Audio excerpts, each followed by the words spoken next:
Good morning. In the gray and sterile confines of a corporate cubicle, where the hum of fluorescent lights seemed to blend with the endless clicking of keyboards, sat Emily Carter. For years, Emily had endured the drudgery of her job with a growing sense of disillusionment. The monotonous routine, the hollow praise, and the ceaseless demands had worn her down, leaving her feeling like a cog in a vast, indifferent machine. The office environment was a study in contrast, the walls adorned with motivational posters and the ever-present aroma of overbrewed coffee. Yet, beneath this veneer of productivity, Emily's spirit was suffocating. She had once been enthusiastic about her career, but as time passed, her enthusiasm turned to bitterness. The gleaming surface of her achievements now seemed to mock her, as she wrestled with a gnawing resentment towards her colleagues, her boss, and even herself. Emily's resentment simmered in the quiet moments of her day, during the commute on the crowded subway while waiting for her turn at the coffee machine, and in the late hours of the evening when she lay in bed staring at the ceiling. She had come to loathe the success of her peers, who seemed to navigate their careers with ease and gain promotions that eluded her. The office gossip, once trivial, became a source of endless frustration as she watched those she deemed less capable advance effortlessly. This growing resentment took a toll on her personal life. Emily's relationships grew strained. She found herself isolating from friends and family, unable to share her growing frustration without it spilling over into anger. Her home, once a sanctuary, had become a place where she relived her grievances, nurturing her sense of injustice.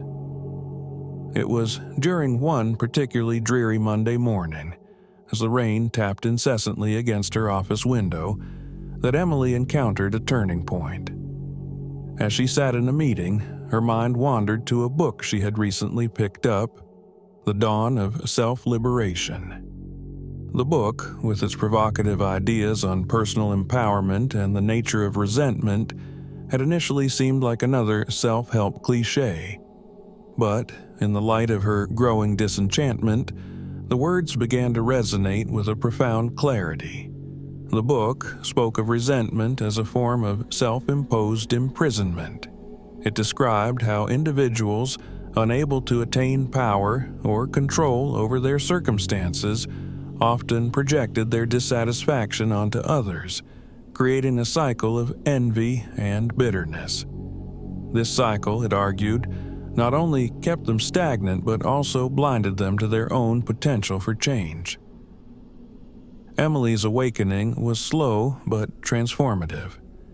She began to recognize how her resentment had become a crutch, allowing her to avoid confronting her own passivity and lack of fulfillment.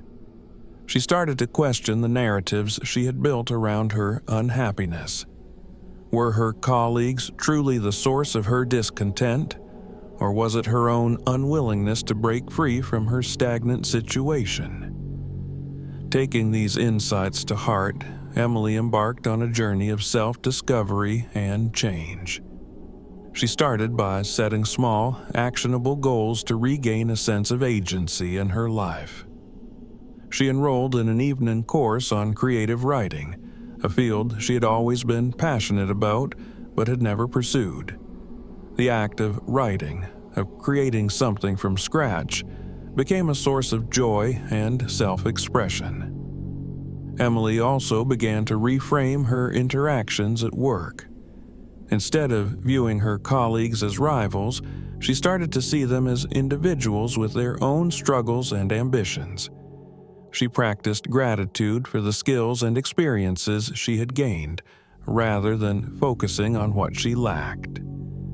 This shift in perspective helped her to reconnect with her colleagues in a more positive and collaborative manner. The most profound change, however, occurred within Emily herself. As she pursued her creative interests and shifted her focus from resentment to personal growth, she felt a newfound sense of freedom and purpose.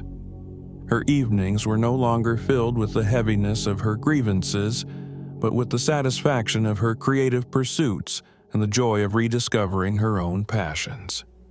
Consider how your own feelings of resentment might be holding you back from achieving a more fulfilling life.